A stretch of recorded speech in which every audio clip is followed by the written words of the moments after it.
다시 한번 로마서 12장 21절 봉독하겠습니다. 악에게 지지 말고 선으로 악을 이기라. 오늘은 악의 집요함과 평범성 그리고 그에 대항하여 선으로서 악을 이기는 사람들의 이야기를 해보도록 하겠습니다. 며칠 전에 저는 미국 드라마 중 미드라는 것 중에 수사물을 가끔 봅니다. 근데 중간에 뭐 쉬는 시간도 있고 하나 틀었다가 다시 오기도 하고 그럽니다. 근데 처음부터 보지는 못했는데요. 아주 흥미로운 드라마가 있었습니다. 사실을 바탕으로 한 것 같기도 하고 아닌 것 같기도 하고 한데요. 능히 신나치주의자들은 그럴만 하다는 그런 생각을 하게끔 하는 그런 드라마인데요. 내용은 이렇습니다. 그 홀로코스트, 즉 2차 대전 도중에 나치가 절멸 수용소를 만들고 유대인들을 전부 수용을 하지요. 그때 유대인들을 잡아가지고 수용소에 보내는 그 독일인에게는 그 상금이 따랐다고 합니다. 그 다음에 그들이 이제 감언 이설로 그 수용소 들어간 사람들을 탈출시켜 준다고 하고서는 돈을 받고 그다음 이들을 수용소에 보내고 이랬어요. 바로 그 사건이었습니다. 그러니까 이제 이웃에 사는 독일 청년이 이제 독일군 슈타포가 되어 있는 모양인데 이 일가족이 이제 그 청년에게 이제 돈은 이제 다 떨어졌고 이제 그 어머니 이제 젊은 부인이 갖고 있는 아주 중요하고 그 값비싸고 또 소중한 브로치를 주기로 약속하고 이제 그 탈출을 해요. 트럭에 타고 이제 갔는데 타기 직전에 그 독일군이 가져왔어요. 그래. 그게 이제 브로치 가져왔다는 겁니다.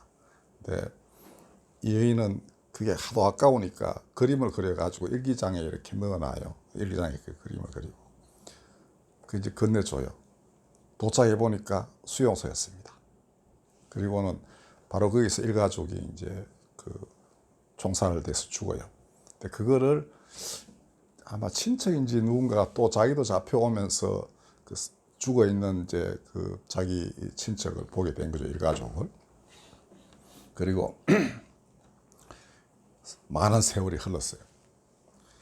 사건은 살인 사건이었는데 경매장에서 일어난 사건이었습니다. 그러니까 한 사람이 이제 물건을 팔려고 했는데 상대방이 뭐 이렇게 그 더 많은 값을 가지고 팔자고 뭐 이렇게 티격태격 하다가 이 사람이 이제 상대방을 죽여요. 근데 배경은 이렇게 됐습니다. 그 죽은 사람은 신나치주의자여서 옛날 나치 그 홀로코스트 수용소에 갇혀 있는 사람들의 물건을 수십 년을 잘 보관하고 있다가 설금설금 경매장에 내 가지고 파는 사람이에요. 그러니까 유대인들 중에는 이제 그런 거 알아보고 사는 사람도 있고 뭐 하여튼 그게 그랬어요. 또 나치주의자들이 그걸 또 사기도 하고. 근데 이 살인자는 이제 수사관이 오니까 난 모른다고 처음에 잡아떼다가 맨 마지막에는 나는 유대인이다. 홀로코스트에 살아남았다. 이러면서 이걸 탁 내보이는데 여기 번호가 딱 찍혀 있어요. 그리고 이제 그래서 내가 갖고 있는 거였는데 그냥 그거를 팔려 했더니 이놈이 더 많은 값을 주고 팔자고 해서 그랬다. 그러나 나는 겨우겨우 감추고 이걸 가져간 건데 폭리를 취할 생각 없다. 그러니까 그렇게 해서 일정한 액만 받고 하려 했는데 이놈이 자꾸 그래서 내가 이런 나쁜 놈 그러면서 이제 싸주겠다는 거예요. 그리고 자기는 이거 이제 보입니다. 그리고 30만 달러나 받았다고 되어 있습니다. 근데 내막은 그게 아니었습니다. 바로 그 늙은 이제 그 경매상이 바로 옛날 그 이웃 일가족을 수용소에 보내고 브로치를 받아간 바로 그 청년이에요. 근데 이걸 이스라엘 정부 이제 모사드에서 나옵니다. 수사관이 아무래도 수상합니다. 그랬더니 그 피살자의 집을 뒤지다가 그 일기가 나온 거예요. 그 일기에 이제 브로치도 있고, 그림도 있고 이래요. 근데 그걸 수사관이 그 경매장에 나왔던 그 누군가 이걸 차고 있는 걸 본 거예요. 뭐를 팔았는지 모르는데 그게 나온 겁니다. 그래서 다구치게 돼요. 그리고 이스라엘 정부 관료가 와서 자료가 다 있답니다. 그 옛날 온갖 사진들이 쭉 있지 않겠어요? 그러면 쫙 모아놓고 대조를 하는 거죠. 이 할배하고 이제 맞는 인물을 쭉 찾아보니까 그 늙은 얼굴하고 젊은 얼굴이 이렇게 겹치면서 동일인이다 이래 된 거예요. 그러니까 이스라엘 모사드 담당자가 확실하다 이래요. 그래가지고 이제 다른 수사 끝에 이놈이 어떻게 했냐 하면은 탈출하기 위해서 원래는 이제 그 유대인들에게는 이름 번호가 쭉 매겨져 있는데 자기 동료 한 명하고 공모를 해가지고 자기들도 똑같은 이제 그 이걸 다 그대로 집어넣는 겁니다. 수사관이 어떻게 하냐 하면은 여기 네가 갖고 있는 네가 그 팔에 새긴 그 문신의 잉크는 그때 잉크가 아니다. 유대인들에게 쓴 잉크가 아니다. 이렇게 해요. 그리고 이제 사진 쭉 대줘서 맞지. 이렇게 된 겁니다. 그래가지고 옴짝달싹 못하고 잡혀가요. 그리고 이놈은 옛날 그 범죄에다가 그다음에 살인죄에다가 그다음에 유대인들로서는 용납이 안 되는 유대인 행세를 계속 해온 거예요. 아들도 유대인처럼 이렇게 하고 있다가 완전 아들의 인생이 박살난 거죠. 아버지한테 자기는 계속 유대인으로 교육을 받았는데 나치 전범이란 말이죠. 하여튼 그렇게 드라마가 끝나가는데 그 증언을 해준 이제 살아남은 그 할머니에게 이 수사관이 그 브로치를 가지고 가요. 딱 보이는 순간 금방 알아봤죠. 그 아주머니는. 뭐 그래가 같이 이제 그 죽은 사람을 추모하는 뭐 유대교식의 이 의식을 치려고 하는 게 그 끝이었습니다. 근데 그 악의 화신들은 도망치는데도 귀신입니다. 그런 것처럼 이게 다 그 유대인 흉내를 완전히 낸 거, 완전히 딴 사람, 반대쪽 사람으로 변신을 해가지고 탈출하고 이렇게 해서 그 다음에 간직하고 있던 보물은 끝까지 갖고 있다가 안 들킬 때쯤 돼가지고 팔아서 착복하고 이런 게 악의 집요함인 것입니다. 근데 이게 이제 이때만 그랬느냐? 이 아우슈비츠에서 그런 사람 많았습니다. 좀 이따 말씀드릴 아이히만이라는 사람은 아우슈비츠의 살인마라고 알려져 있습니다. 이거를 당시 SS, 즉 나치 친위대의 최고 장교인 중령까지 올라가고 이거를 책임지던 최종 책임자라고 할 수 있어도 과언이 아닌 할 수 있는 그런 사람이었습니다. 이 사람도 500만 명쪽 수용 옮겼다 이렇게 자랑도 하고요. 그 다음에 옮겨가는 기차에 가스실도 만들었다 이렇게 자랑했던 사람인데 그 1945년 5월 8일인가 이때 이제 그 베를린이 다 함락되고 그 전쟁이 끝나 유럽 전쟁 그때 전혀 다른 이름으로 이제 미군 그 잡혔다가 빠져나오는 겁니다. 그 다음에 아르헨티나로 도망가가지고 위조 여권 가지고 거기서 전혀 다른 이름으로 살다가 모사드에게 발각이 돼가 잡혀와서 이제 예루살렘에서 재판을 받습니다. 근데 아르헨티나도 희한한 게 범죄인 인도 조약이 있으니까 그거 해야지 왜 그냥 잡아가냐고 이렇게 막 한 거 했지만 이 워낙 세계적으로 유명한 그 학살자인데다가 행방이 묘연하니까 그놈 잡았다 하니 뭐 전 세계 언론이 야단 났습니다. 거의 뭐 그건 그냥 묻혔고 예루살렘에서 재판을 하는데요. 그게 62년 6월 2일인가에 그 집행이 됩니다만은 그 전에 한 말씀드렸듯이 재판 과정에서 수많은 전 세계 기자들이 다 와가지고 도대체 악마가 어떻게 생겼냐고 봤더니 아무런 악마도 발견할 수 없는 거예요. 이건 뭐 도대체 무슨 말도 안 되고 생각도 안 하고 바보 같은 사람이었다는 겁니다. 그래서 기자들이 다 가버렸어요. 2주일 지나니까 아무도 안 남았답니다. 아무것도 취재할 게 없는 사람인 거예요. 근데 거기서 한나 아렌트라는 데카르트의 제자이고 연인이기도 한 철학자예요. 유대인. 발견해냈습니다. 아, 어떤 상황에 처하면 인간은 생각도 안 하고 말도 안 하고 그다음에 행동도 못하는 그러니까 생각불능, 생각무능, 말하기 무능, 행동 무능의 사람이 되는구나. 이 무서운 진실을 표현하기를 그 책에 딱 한마디 나옵니다. 맨 마지막에 악의 평범성. 영어로는 Banality of Evil 뭐 이렇게 되어 있습니다.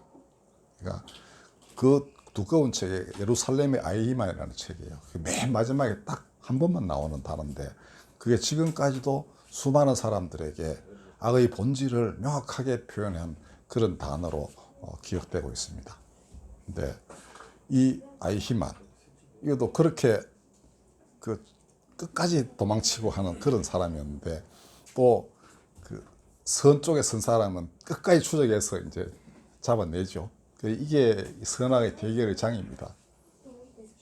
근데 이게 현대에만 일어났느냐? 아닙니다.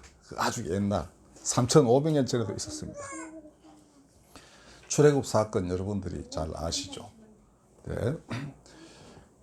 야곱이 이제 흉년이 들어가지고 결국 요셉의 덕택으로 이집트에 정착하지만 자꾸 사람이 많아지니까 요셉을 알지 못하는 파라오가 이들을 종으로 부리기 시작했습니다.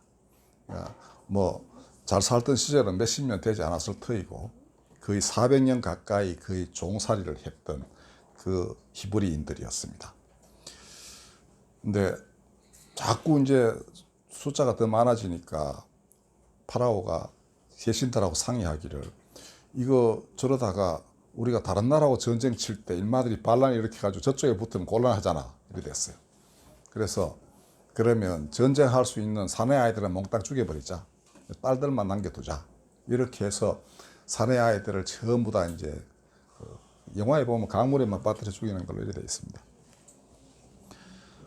그런데도 이제 히브리인들은 계속 아들, 딸 낳고 살죠.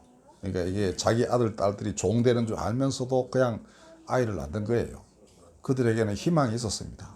우리 조상들의 하나님이 우리를 반드시 구해내실 것이다. 그리고 아이 하나 태어나면 혹시 이 아이가 우리를 인도할 아이인가 늘 이렇게 뭐 기대를 하면서 낳고 기르고 했습니다. 그 중에 뭐 태반은 죽어야 됐고 이래 됐죠. 근데 특이한 거는 파라오가 산파 둘을 불러가지고 애 태어날 때 가서 그 태어날 때 이미 죽여버리라 산파의 명령을 내려요. 그러니까 이제 태어날 때쯤 하는 게 더 쉽겠죠. 근데 산파는 그걸 하지 않아요. 명을 안 따릅니다. 그 파라오가 불러서 너 도대체 내 명을 왜 거역하냐? 너는 유명한 산파인데 이랬더니 이집트인들은 애 낳는데 시간이 상당히 오래 걸리는 모양인데 몸이 약해가지고 히브리 사람들은 웬일인지 금방금방 애를 낳는 바람에 소식 듣고 가면 이미 낳았어요. 뭐 이래 됐습니다. 그래가지고 아들을 몽땅 죽이라고 명령을 내립니다. 처음에는 산파에게 했다. 그 다음에 이집트 군대에게 보는 족족 다 죽여버리라. 이렇게 된 것이죠. 근데 잘 아시다시피 모세는 이제 부모가 갈대 상자에 이렇게 넣어가지고 강물에 띄어 보내고요.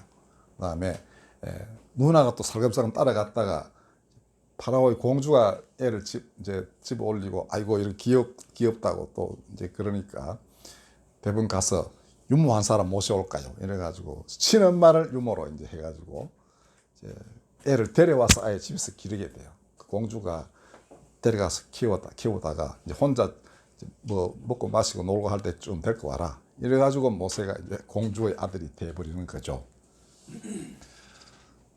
외곡절 끝에 그 다음에 그는 이제 뭐 시분이 발각이 나고 결국 미디안 광야로 쫓겨가서 거기서 이제 아들 낳고 딸 낳고 또 편안히 삽니다. 그리고 이제 A가 태어난 뒤 80년 후 하나님은 그를 불러가지고 내 백성 이스라엘을 구하러 가라 이렇게 해서 보내요. 거의 뭐 그것도 아이고 못 가겠습니다 뭐 이러는데 하여튼 갔습니다. 이제 그래가지고 바로 앞에 섰는데 이제 이 새로운 파라오는 그 전에 애를 죽이라 했던 그 파라오의 아들이에요. 그 둘이 마주 섰습니다. 한쪽은 왕의 호를 든 파라오, 한쪽은 하나님의 능력이 서린 지팡이 하나 달랑 든 사람. 뒤에는 뭐 이제 자기 형 있고 그다음에 뭐 줄레줄레 와봤자 그 뭐 쓰레기 같은 사람들밖에 없죠. 저쪽은 뭐 위풍당당한 기치 창금을 든 이 군인들이 도열해 있는 그곳에서 대결을 벌입니다. 파라오는 상대방이 분명히 하나님의 명 따라왔다 이렇게 해서 내 백성을 몰아해 가지고 나를 제사 드리도록 하라고 명하셨다. 이걸 허락하라 이랬는데도 꿈쩍도 하지 않습니다. 여호와 너가 뭔데? 난 모른다. 그 다음에 너가 좀 내 맛을 덜 본 모양인데 좀 혼 좀 나봐라 이래가지고 더 노역을 강하게 시키고 무려 10가지 재앙이 임할 때까지 끝까지 버팁니다. 그죠? 그리고 이제 장자 죽고 그 다음에 온 땅에 이제 뭐 곡소리가 나는 거죠. 그때서 비로소 내보내는데 그것도 잠시 아깝네 이래가지고는 다시 정예 부대를 보내가지고 잡아오도록 이렇게 했습니다. 악이 얼마나 집요한가를 잘 보여주고 있는 사례입니다. 그 아버지도 뭐 상대방 목숨을 아랑곳하지 않죠. 그냥 죽여버리라. 이게 자기의 권력과 이익을 위해서는 수단 방법을 가리지 않는 악의 집요함을 드러내는 사건입니다. 3,500년 전의 사건이에요. 그 뒤에 뭐 이런 일들이 부지기수로 일어났지 않습니까? 반대편에 서 있는 모세는 참고 참습니다. 하나님의 권능을 늘 행하지만은 파라오가 그걸로 돌이켜서 사람을 보내주기를 바랐지만은 하지 않았죠. 하나님의 손이 마지막으로 장자를 치고 난 뒤에야 그는 이제 데리고 나올 수 있었습니다. 그런 것이죠. 한쪽은 죽이는 힘, 하나는 살리는 힘, 최후의 승리는 살리는 힘에 있었습니다. 하나님은 거기서 시편 106편 107편 1절은 말이죠. 그러니까 선하시고 인자하신 하나님, 영원하신 하나님 이렇게 노래하고 있습니다. 그 하나님이 모세에게서 드러났습니다. 그 부모도 마찬가지였죠. 산포도 그랬습니다. 우리에게는 희망이 있다. 그러니까 오랫동안 기다리는 이 인내 끝에 그들은 해방의 날을 보게 된 것이죠. 이게 아무리 악이 집요하더라도 반드시 선이 이기는 대표적인 사례이고 이스라엘에서는 정말 전인 이답의 새로운 신앙의 길을 열은 그런 사건이었습니다. 그리고 오늘날까지도 이 출애굽 사건은 이스라엘에게서 가장 중요한 사건이고요. 언제나 되풀이 될 수 있다고 믿는 그런 것입니다. 요사이도 유월절 제사는 늘 그렇다고 해요. 양도 잡고 옛날 3,500년 전처럼. 그다음에 식탁도 쓴 나물 가지고 밥 먹고 그리고는 이제 우리 교회로 치면 지우가 이제 제일 나이 많으신 우리 박 선생님한테 오늘이 무슨 날인데 이런 거 먹습니까? 이래 물으면 이제 제일 나이 든 분이 옛날 출애굽 사건을 쫙 얘기해 주는 게 그겁니다. 그리고 이스라엘은 어린이 교육이 아주 철저한 것이 제가 그 전에 기독교 교육전공과 신여서대학의 은중관 목사님 얘기 중에 이런 게 있었습니다. 6살 되면 이제 학교 갈 나이 됐죠. 그 나이가 있어요. 6살. 12살이 이제 성인, 13살, 14살 때가 거의 성인이고요. 애가 그때는 정장을 딱 차려가지고 입히고, 그 다음에 회당에 가면은 쉐마 이스라엘. 그러니까 이스라엘아 들어라. 너는 마음과 뜻과 정성을 다하여 주 너의 하나님을 사랑하라. 이게 판때기 음각으로 이렇게 쭉 파여져 있고요. 그게 꿀을 발라놓는답니다. 꿀을 채워넣는 거죠. 애가 그걸 핥아 먹게 한다. 그러면 우리 계시록에 나오죠. 입에는 다나 배에는 쓰다 하는 게 있죠. 그러니까 되게 단데 그걸 지키는 거는 그렇게 쓰다는 거죠. 때때로 목숨도 바쳐야 되고 온갖 고난을 감수해야 되는 것이 너의 운명이다. 이게 어릴 때부터 두 가지죠, 그죠? 그 말씀은 진실로 나의 인생을 달콤하게 만드는 근원이지만 또 동시에 나에게는 고난도 닥쳐올 수 있다. 유대인들 보통 사람들이 아닌 것 같습니다. 자, 이렇게 해서 선으로서 악을 이기게 되는 것인데요. 3,수백 년이 지난 20세기에 이스라엘은 다시금 파라오보다도 더 지독한 지배자를 만나게 됐습니다. 수백만 명이 희생됐죠. 아까 말씀드린 한나 아렌트는 아우슈비츠의 살인마 아이히만에게서 특수 상황에서는 누구나 악마가 될 수 있다는 걸 보았습니다. 말을 해보니 이 사람은 생각을 안 한 사람이에요. 그냥 시키니까 했는데 자기 맡은 일에는 굉장히 성실한 사람이었답니다. 그리고 유대인을 그리 학살하면서도 그 부인도 있고요. 그다음에 유대인 정부도 있었습니다. 옳고 그름을 전혀 판단하지 않는 거예요. 죽어야 되는 여인인데도 그냥 자기 연인 삼아가지고 같이 살기도 하고 이런 사람이었습니다. 가만 내버려 뒀더라면, 이런 나치가 등장하지 않았더라면 그냥 어디 학교 선생 같거나 할 사람, 이런 정도의 평범한 사람이었다는 것입니다. 그런데 그 체제가 그를 생각을 못하게 한 거예요. 생각을 안 하니까 그 다음에 이웃과 대화가 안 되는 거예요. 그 다음에 뭐 옳고 그름을 판단하지 못하니 시키는 대로만 행동하는 것입니다. 그래서 이 사람을 나중에 분석한 결과 구조적 악이 그 사회를 지배하고 거기에 대해서 누구도 아무 얘기를 안 하면은 전부 이렇게 된다는 것입니다. 아무도 이어가지고 논의할 만한 상대방이 아무도 없기 때문에 다 그런가 보다 하고 그냥 그 노예가 된다는 것입니다. 쉽게 말하면 괴물이 되어버리고 마는 거예요. 삼박자가 딱 갖추어졌죠. 생각 무능, 말하기 무능, 행동 무능, 옳은 일이라고는 도무지 할 수 없는 존재로 바뀌고 마는 것입니다. 그런데 바로 그 수용소에서 살아남은 사람이 있습니다. 유명한 심리학자인데 빅터 프랭클이라는, 우리나라도 책 여러 번 번역되고 그랬었습니다. 근데 그 Man's Search for Meaning이라는 그 책을 씁니다. 의미를 찾아가는 인간인데 우리나라에서는 죽음의 수용소에서 이렇게 번역되어 있습니다. 거기 보면은 이렇게 말했습니다. 자기는 살아남았어요. 첫날 나치가 아주 독특한 전법을 쓴 게, 나치 청년들도 젊은 사람들이잖아요. 사람에 대한 연민도 있고 이렇지 않습니까? 근데 어떻게 무자비하게 죽여야 되는데 가스실에 막 보내고 그다음 시체 태운 뒤에는 그다음 또 막 그 금밑발도 뽑아내야 되고 이런 걸 갖다 시키려면은 유대인을 사람으로 봐서는 안 되는 것입니다. 그래가지고 사람 아닌 몰골로 만드는 게 이제 털 다 깎아버리고 그다음에 잠옷 입히고 이런 것이었어요. 그러니까 저거는 인간이 아니야. 이러니까 나치 군인들도 점차 유대인들을 사람으로 보지 않게 됐답니다. 그러니까 마음대로 벌레 짐승어대 집어서 죽이고 처형하는 거하고 똑같은 생각을 하게 만들었던 것이죠.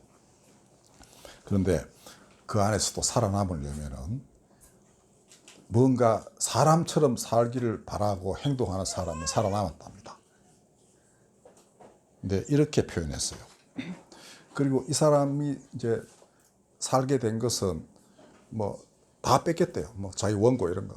그러니까 나 유명한 심리학자 그때 시 웃더랍니다. 1인에 바로 그냥 소각로 들어가고. 그게 이제 하나님께 물었다. 왜 이런 일이 벌어집니까? 나는 누구입니까? 이제 보니까 자기가 아닌 거예요. 거울 앞에, 거울에 서. 근데 자기가 입는 그 파자마 같은 죄수복 안에서 쪽지 하나가 나왔는데 그게 쉐마 이스라엘이었습니다. 그러니까 이스라엘아 들어라. 그러니까 그거 하나 가지고 이 사람이 3년인가를 버티고 살아남아요. 아, 내 앞선 사람은 이거 외우고 머리를 꼿꼿이 들고 가스실에 갔구나. 그래서 그 책은 맨 마지막에 이렇게 되어 있습니다.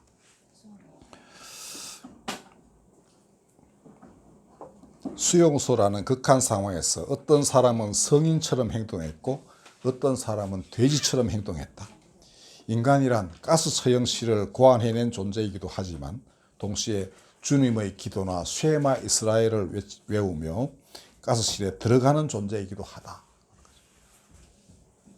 어떤 사람은 가스실을 만들고 또 어떤 사람은 쉐마 이스라엘과 주기도문을 외우면서 거기에 들어간다 이거죠. 이 인간이 두면 한 사람은 성인이고 한 사람은 돼지더라. 온갖 사람의 모습을 봤는데 나중에 이 유대인들을 관리하는 또 다른 유대인 이제 감독관을 나치가 이제 세워가지고 이렇게 관리를 했답니다. 근데 그걸 차폰가로 하는데요. 이 악나라에 거지 없는 사람들이 많았답니다. 돼지처럼 행동한 것이죠. 근데 어떤 또 차포 중에는 이 빅터 프랭클에게 감자 이렇게 반쪽 나눠가지고 자기 먹고 반 이렇게 주고 했던 사람도 있고 뭐 그렇대. 한 끼 가졌던가 뭐 그런 이야기가 많이 나옵니다. 그러니까 죽어가는 사람들 중에도 그랬고요. 그러니 그가 본 것은 어떤 사람은 돼지처럼 행동했고 어떤 사람은 성인처럼 행동했다. 근데 그럼 누가 성인처럼 행동하는가? 그거를 말하기를 이렇게 이야기했습니다.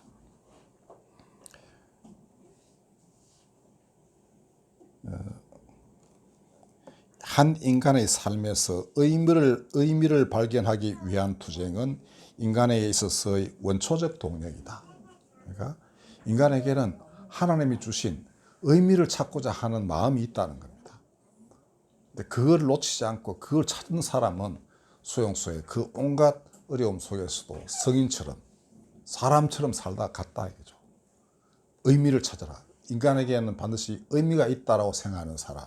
그들만이 죽어도 사람처럼 죽고 살아도 사람처럼 살았고 그들이야말로 성인이다라는 거죠. 그러면 의미를 찾는 사람은 무엇인가? 한나 아렌트가 생각한 것은 그 괴물이 되는 걸 막는 것은 생각하는 사람이다라고 했습니다. 생각을 해야만 된다. 이런 상황에서도 생각하는 사람은 살았고 생각한 사람은 드디어 맨 마지막에 삶의 의미를 하나님 안에서 찾았다는 겁니다. 그래서 쉐마 이스라엘을 외우고 주기도문을 외운다는 거예요. 악과의 전쟁은 지금도 지속 중입니다. 악은 여전히 집요하고 또 아주 평범한 것입니다. 아무 곳에나 다 그 싹트고 그다음 자라날 수 있는 것이 악입니다. 지금 우리도 어찌 보면은 돼지가 되거나 아이히만 같은 괴물이 되거나 아니면 거기서 성인이 되거나 이 선택을 해야 됩니다. 선택은 인간의 몫입니다. 악은 누구에게 먼저 주어지고 이런 게 아니었습니다. 평범하기 때문에 아무에게나 있을 수도 있고 또 누구나 다 벗어날 수도 있는 것입니다.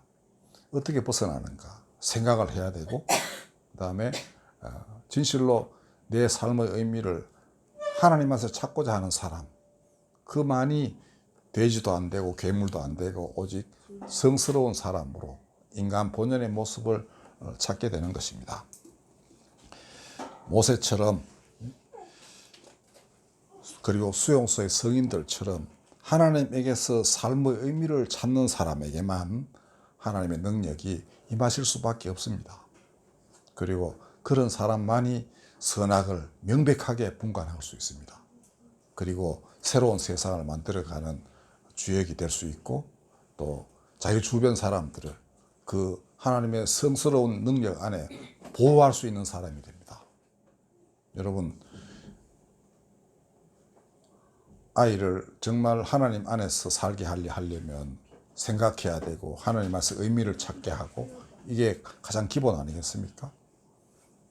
우리 집에서도 잘 안 되긴 해요. 그렇지만은 늘 기도하고 그렇게 살아가려고 하고 뭐 정어대 비뚤어지게 될 때는 강력한 차단을 하겠지요. 그렇지만은 또 자유도 주고 스스로 깨우치게 하고 이런 것들을 우리는 스스로 해 나가야 됩니다. 인간이 인간으로 살려면은 생각하고 또 생각하면서 하나님 안에서 모두 그 안에서 살아야 된다. 왜냐하면 거기서 나왔으니까.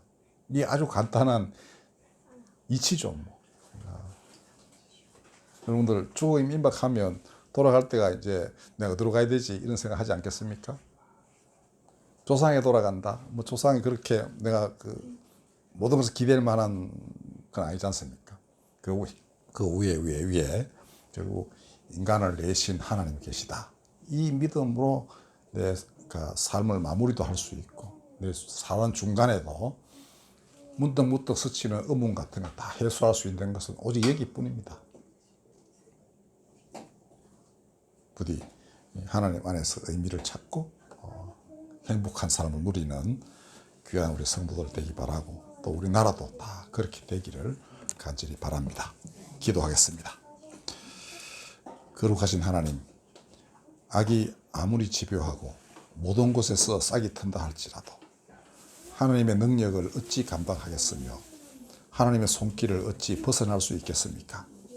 선으로서 악을 이기는 귀한 사람들이 모든 곳에서 태어나 당신의 나라를 아름답게 이루어가게 하여 주옵소서. 예수님의 이름으로 기도하였습니다. 아멘. 찬송가